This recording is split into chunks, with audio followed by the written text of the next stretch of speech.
Good morning to Sir Franklin. My name is Fitrah Azhan Binti Borhan, and today I'll be discussing something that may sound familiar, but is deeply strategic when we look closer, which is Malaysia's trade with ASEAN countries. This isn't just about who we trade with, it's about why we trade more with ASEAN than other global regions, how this benefits us economically, and what patterns and future development we need to be aware of, especially as we head into 2025 and beyond. In 2024, Malaysia's total trade hit a record high, almost RM 2.88 trillion. Out of this, over RM 765 billion was with ASEAN, making up more than a quarter of our entire trade.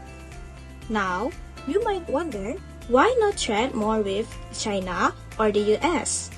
Well, trade isn't only about the size of the economy, it's about strategic alignment, trust, accessibility, shared standards, and demand.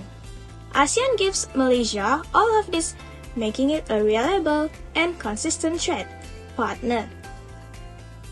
This pattern has stayed strong even through global shocks like the COVID-19 pandemic, shipping delays, and geopolitical tensions. So, what makes ASEAN so effective for Malaysia? First, geographical advantage.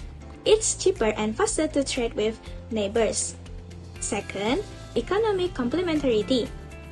Malaysia exports what ASEAN needs, especially electrical and electronic products, machinery, and petroleum. Third, trade frameworks like FTA reduce trade barriers, and similar legal system across ASEAN means smoother business. Lastly, cultural proximity. Negotiations, languages, use, and business practice are more aligned, especially compared to doing business in the West. Now, let's zoom into the key players. In 2024, Singapore alone accounted for RM 230.86 billion of our ASEAN exports. But this isn't just about Singapore buying, it's about re-export. Malaysian goods pass through Singapore to global markets. Indonesia and Thailand also matter. Indonesia's trade grew 6.9%, especially in petroleum and processed goods. So, what's the trend? Malaysia is deepening ties not only with developed ASEAN countries, but also expanding into rising markets like Cambodia, Vietnam, and the Philippines. ASEAN isn't just a customer, it's a trade ecosystem. Initiatives like the ASEAN Single Window simplify customs across borders. For small businesses, that means faster approvals and lower costs. Malaysia also benefits from regional pacts like RCEP, which gives wider access to Japan, China, and Australia, but with ASEAN as the trade gateway.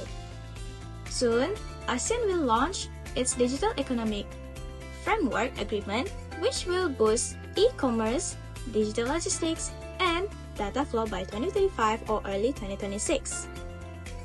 So how does this actually help our economy? First, it creates jobs in manufacturing, logistics, and services. Second, ASEAN provides trade stability. When markets like the Euro or China slow down, ASEAN remains relatively steady. And third, it supports supply chain resilience. COVID showed us the risk of long-distance supply chains. ASEAN gives us shorter, more reliable ones. This makes ASEAN not just an export target, but a key part of our economic security.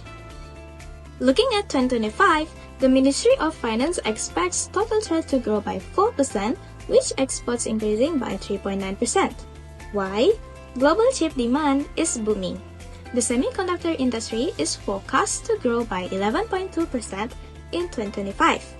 Malaysia's electronics sector will benefit from this upcycle. Digital trade will accelerate through ASEAN initiatives. And consumer demand in countries like Vietnam, Cambodia, and the Philippines is rising fast. This means Malaysia's trade will become smarter, more digital, and more value-driven. Now, let's look a step further into 2026. If current trends continue, Malaysia's total trade is projected to grow another 4.2% to 4.5%, with exports increasing by around 4%. ASEAN's share could rise to over 27% of our total trade. What will drive this? The full rollout of ASEAN's digital framework, making cross-border online trade faster and cheaper. Growing middle-class demand in ASEAN for processed food, electronics, and digital services. Malaysia's E&E exports are expected to grow another 6% to 8%, especially in semiconductor and AI-related tech. But competition will also rise, especially from Vietnam and Thailand. So we need to keep innovating and upgrading our industries. Of course, there are still risks, like overdependence. If something goes wrong in ASEAN, politically or economically, our exports could take a hit. And then rising regional competition, like countries like Vietnam are catching up fast, especially in tech and manufacturing.